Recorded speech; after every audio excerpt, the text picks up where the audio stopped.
وہ لوگ جو تن من دھن اس کام کے لیے وقف کرنے کو تیار ہیں، خود اللہ کے بندے بن چکے ہیں، آپ نے دعوت و تبلیغ کا حق ادا کر دیا ہے، اب آپ کھڑے ہوتے انقلاب کے لیے۔ اس کے بھی 3 مرحلے ہیں۔ پہلا مرحلہ پیسو ریزسٹنس۔ شروع میں چونکہ آپ کی تعداد کم ہے، کتنے تھے صحابہ کرام مکے میں شروع میں، لہذا اگر وہ قتال شروع کر دیں گے تو 1 منٹ میں ختم کر دیے جائیں گے، لہذا پیسو ریزسٹنس، لوگوں کی مارے کھاؤ، خود جوابی کارروائی کوئی نہ کرو، no raising of hands even in self ڈیفense۔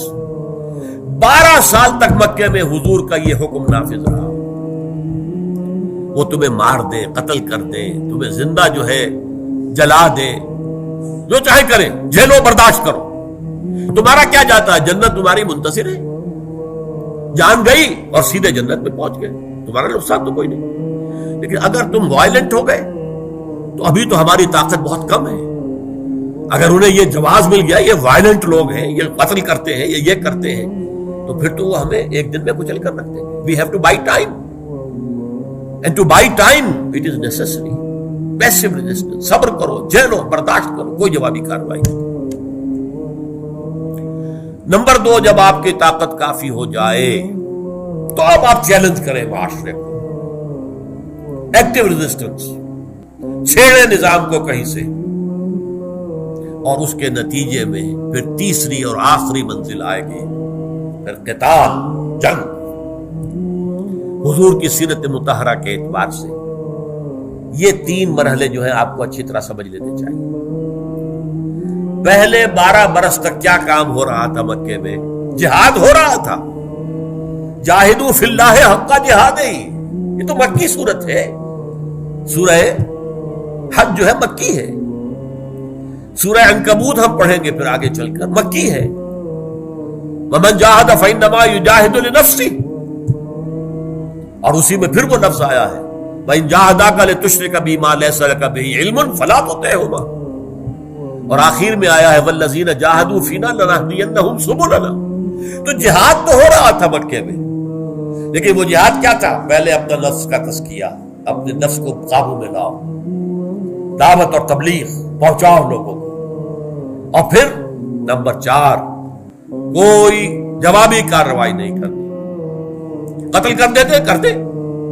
اصبروا یا اہل یاسر فإن موعدکم الجنہ، اے یاسر کے گھر والوں صبر کرو، اس لیے کہ تمہارا جو مقام ہے، تمہارا جہاں تمہارے استقبال کی تیاریاں ہو رہی ہیں وہ جنت ہے، جنت میں تمہارے استقبال کی تیاریاں ہو رہی ہیں۔ یہ صورتحال، لیکن جب مدینے میں اللہ نے ایک بیس عطا کر دیا تو اب آپ نے چھیڑا ان کو، مشرکین مکہ کو، ان کے کیروان روٹس کو۔ یہ چیزیں ذرا مشکل ہے اور وقت بھی نہیں ہے اب، تو میری کتاب منہج انقلاب نبوی بہت اہم ہے، بہت اہم ہے، اس لیے نہیں کہہ رہا کہ میں نے لکھی ہے۔ انقلابی عمل کے اعتبار سے سیرت کا تجزیہ جو ہے آپ کو کہیں اور نہیں ملے گا، میں اس کا دعویٰ کر رہا ہوں ڈنکے کی چوٹ۔ ایک ہے سیرت، جیسے آپ کہتے ہیں ہسٹری، فلاں سن میں یہ ہوا، فلاں سن میں یہ ہوا، فلاں کو شکست ہوئی، فلاں کو فتح ہوئی، فلاں کا یہ واقعہ ہو گیا، یہ بغاوت ہوئی، یہ ہسٹری ہے۔ سیرت میں بھی یہ واقعات آپ لیتے جا رہے ہیں، یہ ہسٹری، یہ سیرت ہے۔ ایک ہے فلسفی آف ہسٹری، یہ کیوں ہوا، فتح ہوئی تو کیوں ہوئی، شکست ہوئی تو کیوں ہوئی، کوئی اوپر گیا تو کیوں گیا، کوئی نیچے گیا تو کیوں گیا، یہ ہے فلسفی آف ہسٹری۔